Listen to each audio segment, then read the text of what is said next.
Hello, everyone. My name is Kurt Lambert. This is going to be my final presentation talking about Dina Davis and her article, The Right to an Open Future. So what are we going to talk about today? The question asked is in the week 8 lecture that can be found in the PowerPoint slides. And the thesis and main idea of what I want to get across is that the non-identity problem, while it's discussed in her article, it can be taken a bit further than Davis goes with it. So a few of the things we'll need to know is what is the non-identity problem?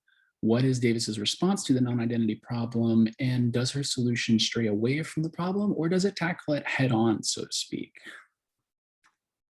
So first thing we need to know is, what is the non-identity problem? It's a question that asks, would it be considered a harm to bring a child into the world with a disability, considering that their only other option in this case was being not born at all?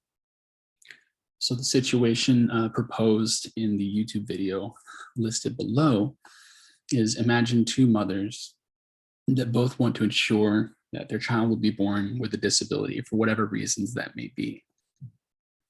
First mother takes pills during her pregnancy that results in the child being born with a disability, whereas the other mother, she goes through genetic therapy to ensure and search for the gene that will ensure that her child has a disability.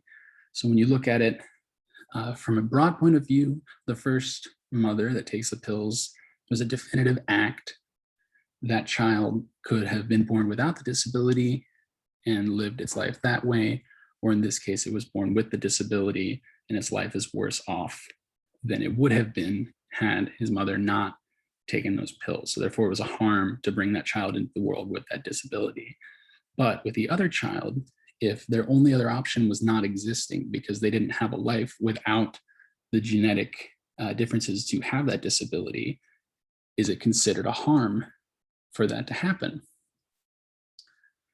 So another situation to think about is, would it be considered a harm for a deaf family to ensure that their child is also born not hearing?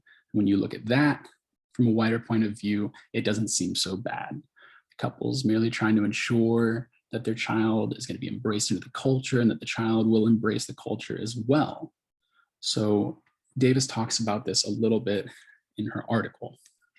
Her response is that it would be considered a harm in that case because it violates the Kantian idea that nobody should be treated as a means to an end. They'd be using their child simply as a means to continuing their culture and their livelihood by ensuring that they're born not hearing. So the problem is it gets worse from there. She goes on to discuss that no child is really born for their own sake. Otherwise, no children would be born. They're born by our own wants and needs to continue our bloodlines, religious obligations, or even societal expectations. And her response to this idea is that we need to respect that child in their right to having an open future. If we're going to bring them into this world, we need to ensure that they have as many opportunities as we can to respect that right. They deserve to be able to make decisions for themselves when they're old enough to understand the benefits or the consequences of their actions. So Davis doesn't avoid the problem of non-identity. Her solution addresses it in a way that I sort of agree with, saying that if we're going to bring a child into the world, we need to ensure that they have as many opportunities as they can to do it. But the problem is she doesn't really address it any further than that. She merely brings up that this is a problem and we need to make sure that we're leaving them as many opportunities as they can. So she doesn't really offer a definitive solution for it. And where I like to think about it is, let's take it a little bit further. Does this argument just apply to children without disabilities? Could it be considered a harm to bring a child into the world at all right now? Because let's be honest, the world kind of sucks right now.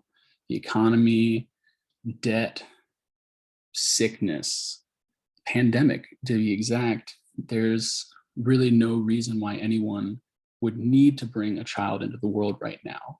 So essentially, we would be harming that child by bringing them into the world merely because we wanted to during this time.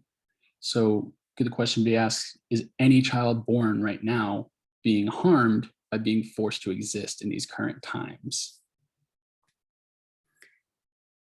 So overall, we should respect every child's right to an open future. We're making the decision for them that they're going to exist. So we need to help them out in any way that we can to ensure that they can live their best life possible.